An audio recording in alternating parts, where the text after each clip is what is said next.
Haleluya, haleluya. Puji Tuhan, selamat sore, selamat kita mendengarkan firman Tuhan.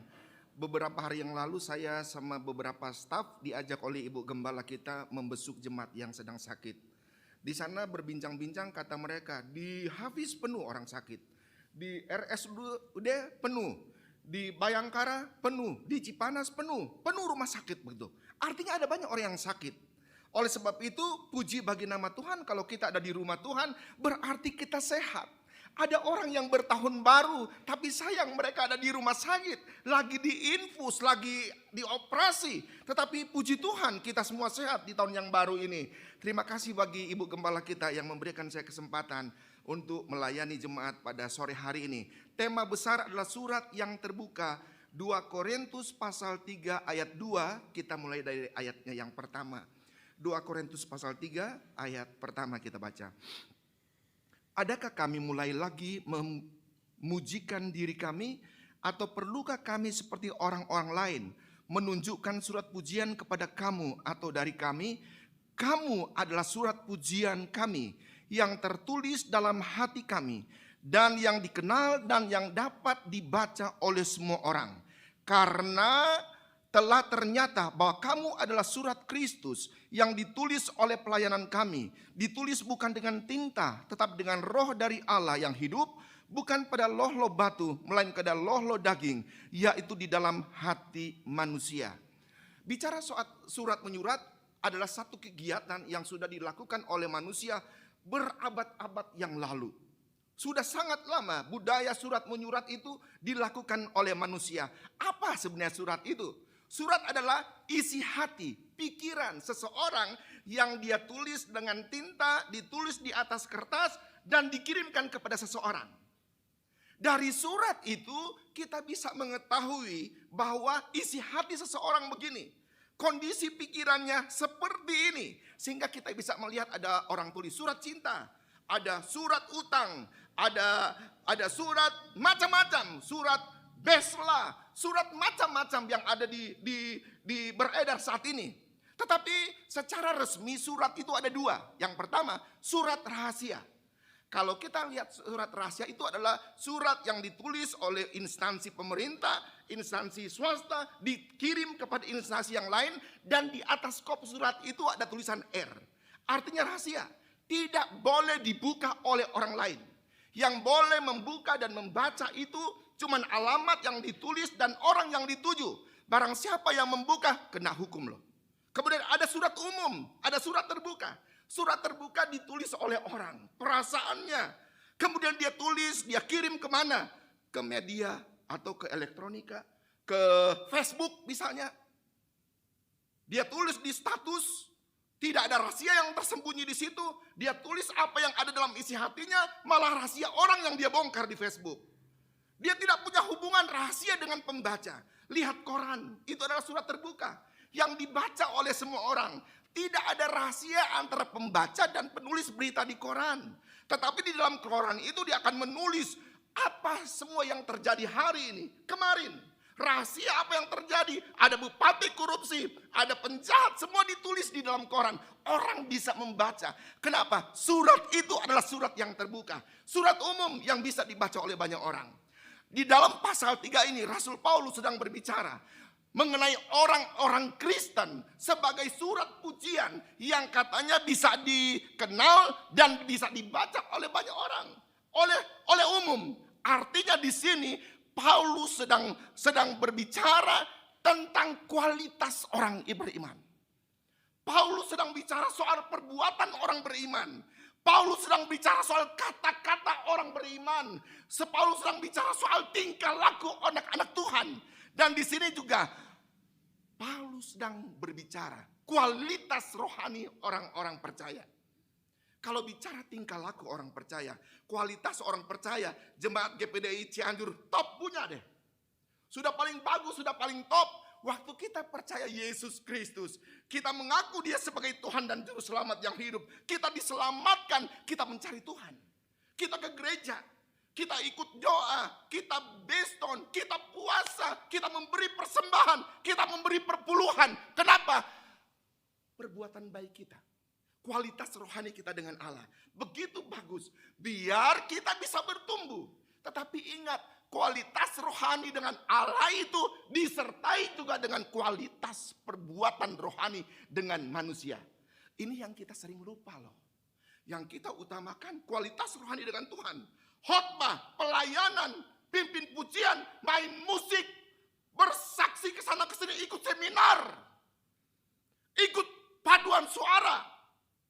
Kualitas rohani kita. Tetapi bagaimana kualitas rohani kita dengan manusia? Perbuatan kita dengan manusia. Ingat, sebagai tulisan, surat yang dibaca, surat yang terbuka, kita tidak dibaca oleh Tuhan. Tuhan tidak membaca kita sebagai surat yang terbuka. Tetapi yang membaca kita sebagai surat terbuka adalah mama kita di rumah yang belum dalam Tuhan. Papa kita yang belum dalam Tuhan. Yang membaca adalah keluarga kita. Yang membaca kita sebagai surat terbuka adalah tetangga kita. Jemaat.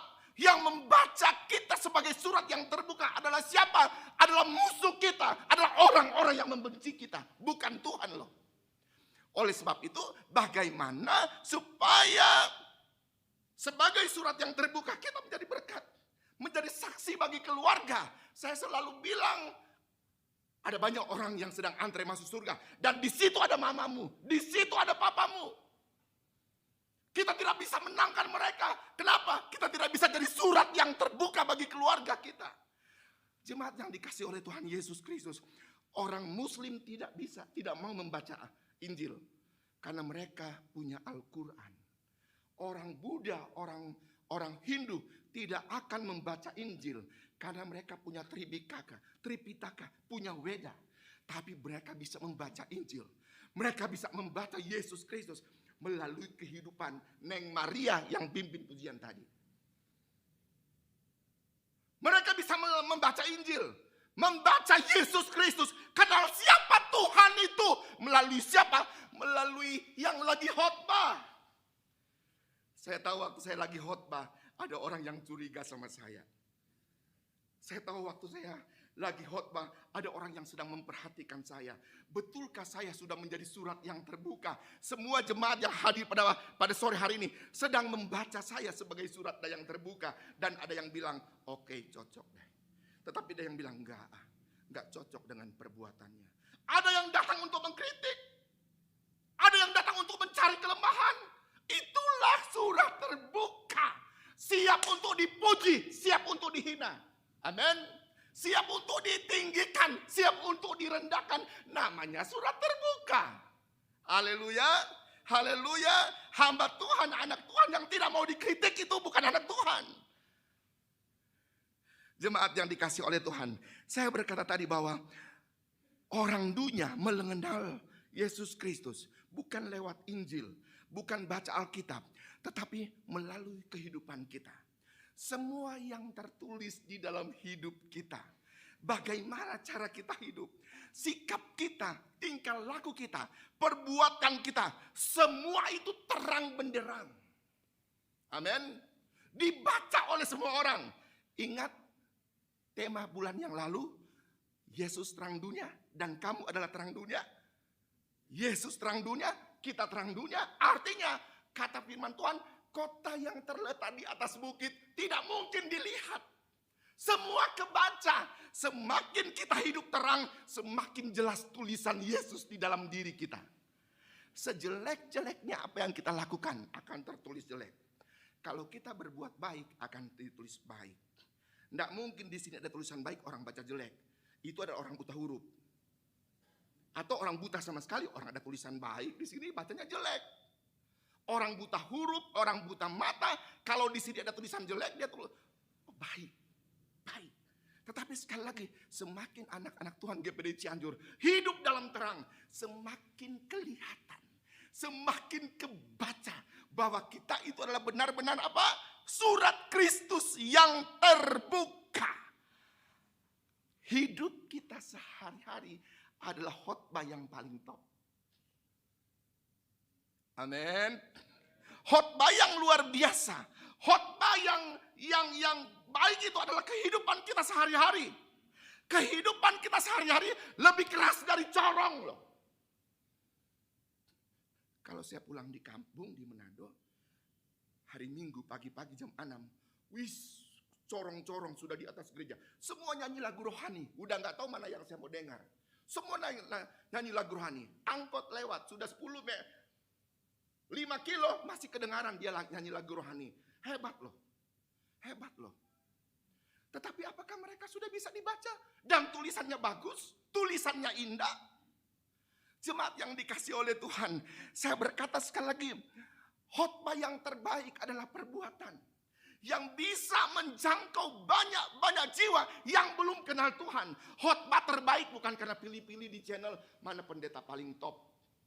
Mana di televisi pendeta yang paling hebat, yang paling sakti. Mana di televisi, di TikTok pendeta yang luar biasa. Bukan itu. Saya tidak tahu itu pendeta TikTok. Mungkin dia penjahat. Yang tiba-tiba baca firman Tuhan, tahu-tahu muncul dengan 5 menit dia khotbah. Saya tidak tahu kehidupan pribadinya. Untuk mengenal seseorang harus datang ketemu dengan dia langsung. Ya kan? Harus ketemu loh dengan dia.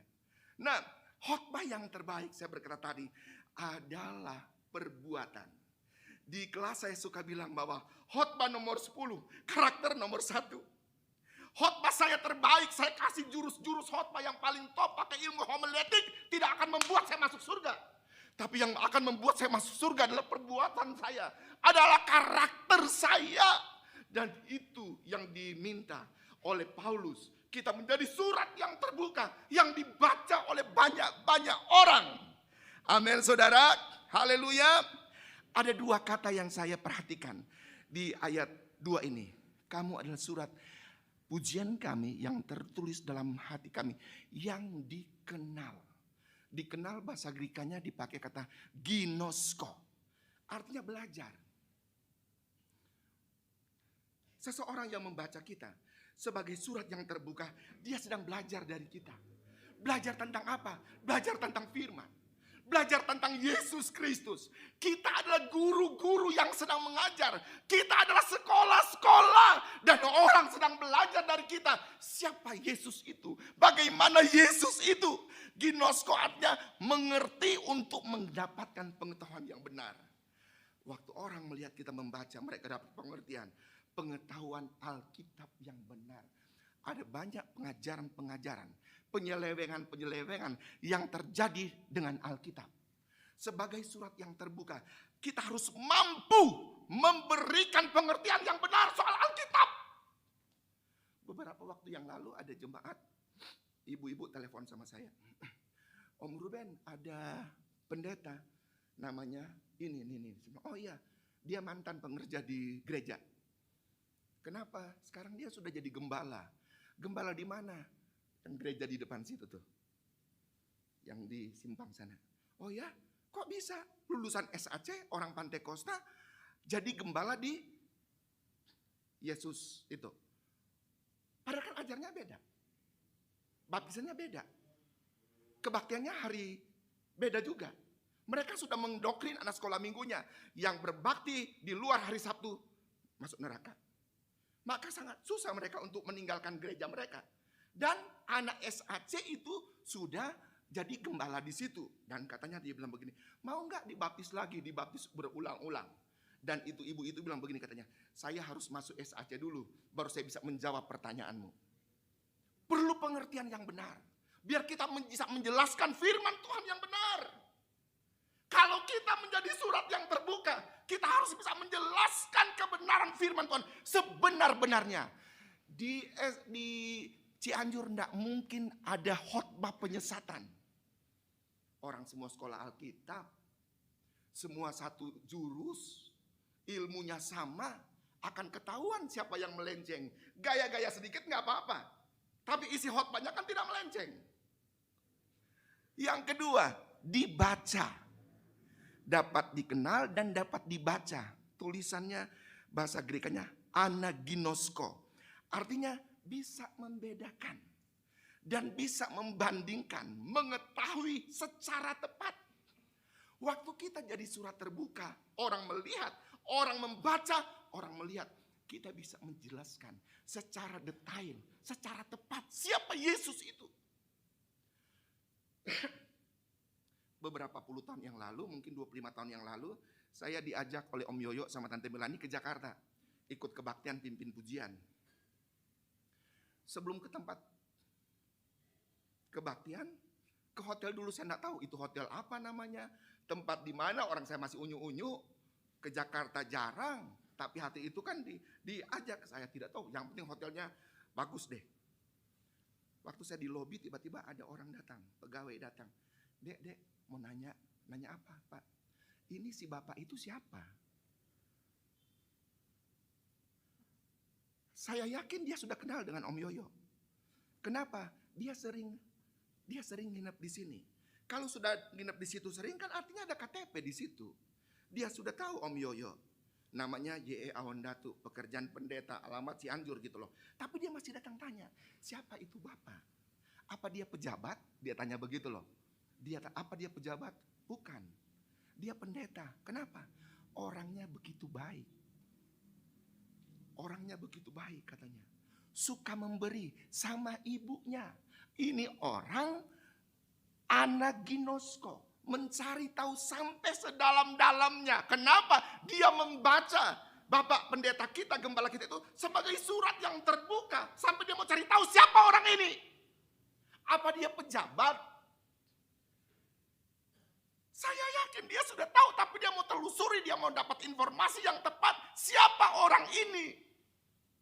Dan dia dapat jawaban, oh itu pendeta Awondatu, itu hamba Tuhan. Oh, dia bilang begitu. Oh, ya dia bilang begitu. Ternyata resepsionis, pegawai kantor, hotel, membaca gembala kita sebagai surat yang terbuka. Sampai harus cari tahu loh, sedetail-detailnya. Jangan heran kalau kehidupan kita akan dicari tahu sampai detail-detail. Papa kita siapa, nenek kita siapa, kakek kita siapa, itu siapa, pacar kita siapa, kita tinggal di mana, apa kelakuan kita, perbuatan kita akan dicari tahu oleh orang. Dan mereka akan menemukan sisi baik dan sisi gelap kita. Itulah surat terbuka. Haleluya. Surat yang terbuka misalnya siswa-siswi sebelum pandemi 2 bulan sekali mereka harus keluar untuk belanja. Hari Sabtu gantian siswa-siswi. Sebelum keluar sudah dikasih tahu sama mereka, awas. Di jalan hati-hati. Jangan cengengesan, ketawa ketiwi, tendang sana tendang sini. Ingat di sepanjang jalan Cianjur banyak orang Kristen, banyak jemaat. Kamu akan dinilai oleh orang di Cianjur. Apalagi kalau kau keluar dengan berbondong-bondong. Saya kan pernah jadi siswa. Jadi waktu pulang, tiba-tiba ada angkot, ada bang beca. Kabar baik, kabar baik, kabar baik. Dia tahu loh ini rombongan kabar baik. Dia tahu makhluk-makhluk di atas ini ada rombongan kabar baik yang sedang beredar-edar gitu loh. Padahal di sini tidak ada tulisan murid sekolah Alkitab, murid yayasan kabar. Enggak ada. Tetapi kok sopir angkot, abang beca tahu kabar baik, kabar baik. Oh dia tahu kenapa penampilannya. Zaman dulu kan belum ada catch-catch. Pakai pantofel. Yang dari kampung pakai kemeja tangan panjang, ininya dikunci. Alim-alim ulama banget waktu itu kan. Rambut sudah digunting rapi. Jalannya begitu bagus mereka. Begitu indah. Sampai abang beca tukang sopir angkot kenal itu anak kabar baik. Anak kabar baik menjadi surat yang terbuka. Haleluya, haleluya, haleluya. Amin, amin, amin, amin. Saudara, beberapa tahun yang lalu, sekarang tinggal saya sama Om Edi. Waktu itu staf diajak oleh Om Yoyo sama Tante Melani ke Singapura. Ke Singapura waktu itu masih susah loh. Surat-suratnya begitu susah. Taman Sentosa belum ada, lagi dibangun. Tapi kami waktu itu staf sudah kencingin itu Singapura. Kami sudah diajak ke sana. 25 tahun yang lalu kali. Biasa, saya orang Manado, orang Indonesia. Kalau kemana-mana segala makanan dibawa. Pop mie, kopi, kue-kue, 1 tas gitu loh. Nggak dimakan. Mau pulang kan repot. Mau pulang repot. Sudah beres-beres tempat tidur, saya sama Mary tiba-tiba masuk satu nenek. Pendek. Orang Singapura tapi mata sipit. Oh, orang Cina nih. Saya bilang begini, pakai bahasa Inggris patah-patah gitu loh. Ibu, ini makanan semua untuk engkau. Ambil untuk engkau. Dan dia lihat saya, dia bilang begini. Kata-kata ini saya tidak akan lupa sampai saya mati. Selama 30 tahun saya kerja di hotel ini. Baru kali ini saya ketemu dengan seorang yang baik sama seperti engkau. Dia bilang, satu nama bangsa. Itu paling kurang ajar. Paling tidak ada adab. Tetapi selama 30 tahun saya kerja di sini. Kamu satu-satunya yang baik.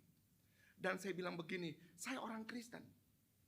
Saya berdoa satu hari kelak, engkau akan jadi Kristen. Dia bilang begini, saya punya anak angkat. Anak angkat saya ada di Amerika dan dia sudah jadi Kristen.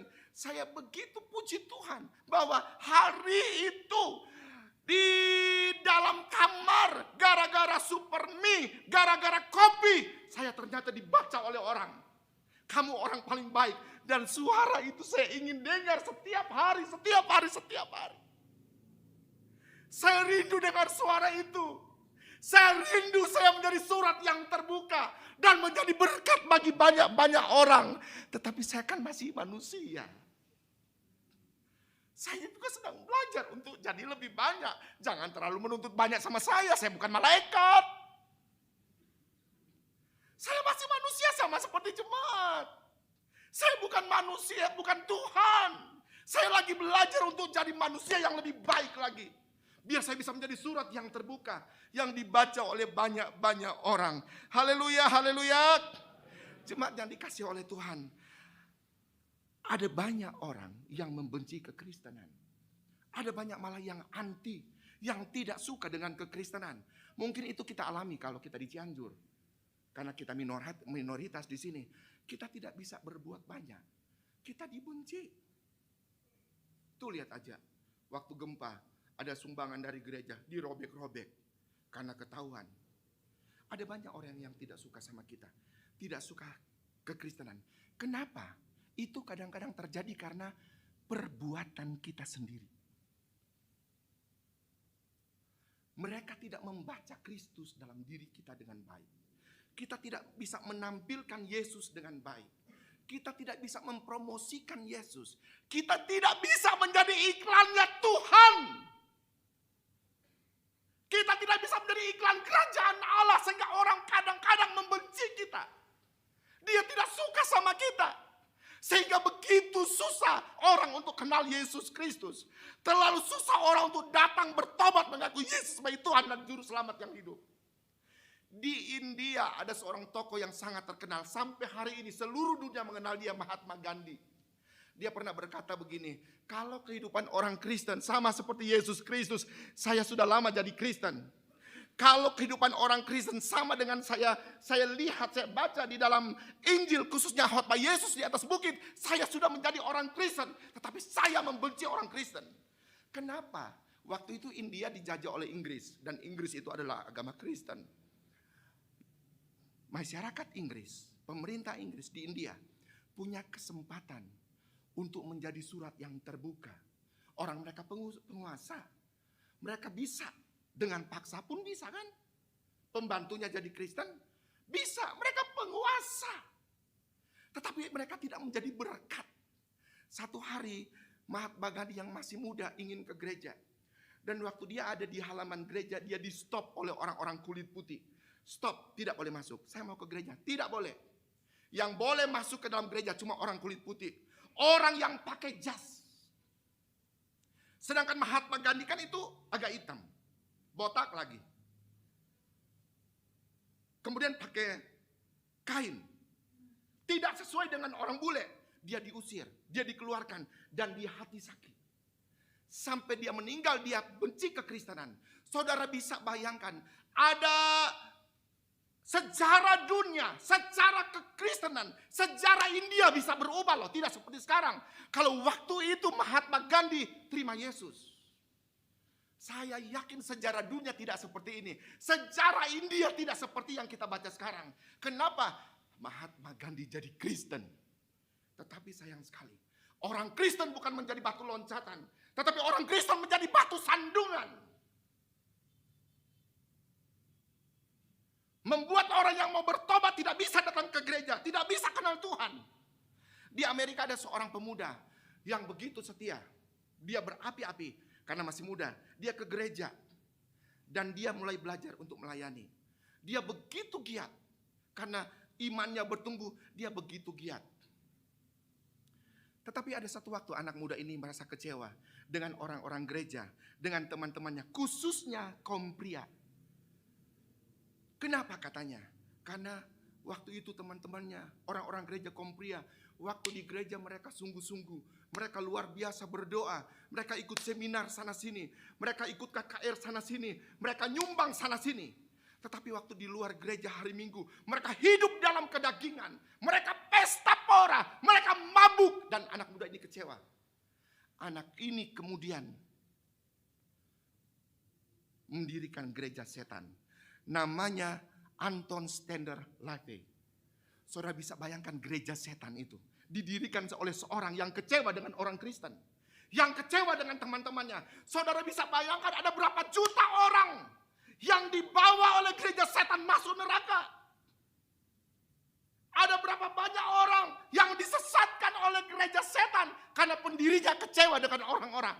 Jemaat yang dikasih oleh Tuhan, tidakkah engkau merasa terbeban, merasa berdosa, merasa sedih kalau sampai ada teman kita sama-sama GP di IC Anjur tiba-tiba tidak ke gereja lagi gara-gara kita?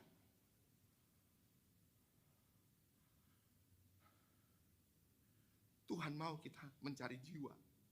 Biar tempat ini penuh dengan orang-orang berdosa yang bertobat, bukan usir jiwa. Jangan jadi batu sandungan, tapi jadi batu loncatan. Di tahun 2023 ini kita pengen melihat ada kegerakan besar di Cianjur. Bukan karena kok king-king jalan sana sini pakai mobil, pakai motor, pakai corong. Bertobat, bertobat, bertobat. Ibu guru di sekolah bertobat, nanti ditimpuk loh pakai batu loh. Tetapi dengan perbuatan, dengan tingkah laku kita, orang akan mengenal benar ada Yesus di dalam dia. Benar dia orang bertobat, benar dia orang Kristen. Saya ingin ke gereja. Saya ingin percaya Yesus Kristus. Kenapa? Saya sudah membaca satu surat yang terbuka, yang setiap hari lewat di depan rumahku. Saya akhiri dengan satu cerita yang sangat menarik. Di dalam Alkitab, 2 Raja-Raja pasal 5. 2 Raja-Raja pasal 5. Itu tentang seorang jenderal. Mana dia? Seorang jenderal namanya Naaman. Mulai dari ayat 1. Naaman, panglima Raja Aram, adalah seorang yang terpandang di hadapan tuannya dan sangat disayangi. Sebab oleh dia Tuhan telah memberikan kemenangan kepada orang Aram. Tetapi orang itu seorang pahlawan tentara sakit kusta. Orang Aram pernah keluar bergerombolan dan membawa tertawan seorang anak perempuan dari negeri Israel. Ia menjadi pelayan pada istri Naaman. Kita cuma lihat Naaman. Fokus kita kepada Naaman. Karena dia orang panglima. Dia seorang yang luar biasa. Menang perang terus karena Tuhan. Kita lupa bahwa di balik Naaman ada seorang anak kecil, seorang perempuan yang waktu tentara Aram bergerombolan, mereka lihat ada perempuan Israel, anak kecil loh, ditangkap itu anak perempuan, dibawa ke rumah Naaman, dijadikan pembantu rumah tangga, asisten rumah tangga di rumah Naaman. Saudara bisa bayangkan ya, anak kecil perempuan dibawa, ditangkap dari tawanan, dijadikan pembantu istri Naaman. Naaman sakit kusta. Tetapi saya melihat bahwa hubungan nyonya ini, istri jenderal ini, dengan anak, dengan budak ini begitu baik. Begitu bagus. Mereka punya komunikasi yang begitu bagus. Mungkin kalau lagi masak, itu anak itu suka cerita tentang mama papanya, cerita tentang bait Allah, cerita tentang apa itu, hamba Tuhan ada di sana. Hamba Tuhan namanya Elisa. Kalau tua itu nyonyanya lagi sakit, dia bercerita tentang Israel. Sehingga satu hari waktu lagi bercerita-cerita, mereka terbuka. Dia bilang begini sama nyonyanya. Nyonya, kan di sana, di Samaria, di Israel, ada seorang nabi loh. Nabi itu sakti. Coba bawa itu Tuhan. Ketemu dengan Nabi, didoakan, mungkin dia akan sembuh. Ini loh, seorang tawanan, seorang anak kecil, seorang perempuan mempengaruhi seorang ibu jenderal. Dan ibu itu terpengaruh. Dia cerita sama suaminya. Dan suaminya, oke, kirim surat kepada raja. Raja, saya mau ke Samaria. Soalnya di sana ada nabi sakti. Bisa sembuhkan orang. Oh iya, kirim surat ke raja Israel. Raja marah. Emang saya Tuhan. Kenapa mesti kirim surat sama saya? Waktu si raja marah-marah, nabi hamba Tuhan, gembala Elisa datang. Bilang, kenapa marah-marah? Biarin aja. Biarin aja. Makanya Elisa bilang, datanglah si Naaman. Waktu Naaman datang kepada pendeta, kepada hamba Tuhan, Naaman itu disuruh, Elisa bilang begini, kamu ke sungai deh. Kamu celupkan 7 kali di sungai Yordan. Ini jenderal marah-marah. Kenapa? Sungai Yordan kotor. Dia bilang begini, apa enggak ada sungai lain? Di kampungku ada sungai yang lebih bersih. Ada sungai Parpar, airnya jernih, tidak bau. Kenapa saya harus dicelupkan di sungai Yordan ini? Bau. Tapi pengawalnya bilang begini, ikutin aja Pak. Enggak apa-apa kalau diikutin. Siapa tahu benar. Akhirnya jenderal ini ikut. Dimasukkan 1 kali, 2 kali, 7 kali. Waktu ke-7 kali keluar, dia sembuh dari sakit kusta. Dia sembuh dari sakit kusta. Dia keluar dengan kulit yang begitu bagus. Hasilnya apa? Karena kesaksian anak kecil ini. Pembantu ini sudah menjadi surat yang terbuka bagi nyonya, bagi seisi rumah jenderal. Sehingga jenderal ini istrinya percaya di Samaria ada hamba Tuhan. Ada nabi yang luar biasa. Saudara, inilah surat yang terbuka bisa mempengaruhi orang. Naaman seorang jenderal yang tidak kenal Tuhan, dia orang Aram, bisa datang, ditumpangin tangan, masuk ke dalam sungai, dan dia sembuh, dia pulih, dan ujung-ujungnya apa? Dia mempermuliakan Tuhan. Ayat 15 berkata begini, ayat 14, maka turunlah ia membenamkan dirinya 7 kali dalam sungai Yordan sesuai dengan perintah abdi Allah itu. Lalu pulihlah tubuhnya kembali seperti tubuh seorang anak dan ia menjadi tahir. Kemudian kembalilah ia dengan seluruh pasukannya pada abdi Allah itu. Selesai sampai tampillah ia ke depan Elisa dan berkata, sekarang aku tahu bahwa di seluruh bumi tidak ada Allah kecuali di Israel. Karena itu terimalah kiranya suatu pemberian dari hambamu ini. Ujung-ujungnya nama Allah diagungkan. Di bumi ini tidak ada Allah seperti Allahnya Israel. Tadi Matius bilang terangmu bercahaya. Biarlah perbuatanmu, katanya perbuatan baik kita diketahui oleh semua orang. Dan mereka mempermuliakan Tuhan. Waktu kita menjadi surat yang terbuka. Dan kita berhasil, nama Tuhan dipuji, nama Tuhan diagungkan. Naaman orang Aram dia bilang, di seluruh bumi ini cuman Allah Israel satu-satunya yang layak disembah. Tidak ada yang lain. Nama Tuhan dimuliakan. Jemaat yang dikasih oleh Tuhan. Waktu kita jadi surat yang terbuka. Dan kita berhasil dibaca dengan baik. Ada respons dari orang yang membaca itu. Apa? Nama Tuhan dimuliakan. Saya berdoa. Biar dalam hidup kita. Sebelum kita dipanggil Tuhan. Mumpung kita masih hidup. Jadilah surat yang terbuka. Yang dibaca oleh orang. Sehingga nama Tuhan dipermuliakan. Oh benar, ternyata Yesus itu luar biasa. Yesus itu penuh kasih. Yesus itu penuh cinta. Yesus itu juru selamat satu-satunya di kolong langit ini. Puji Tuhan, Tuhan Yesus memberkati kita semua. Saya serahkan kepada yang bertugas.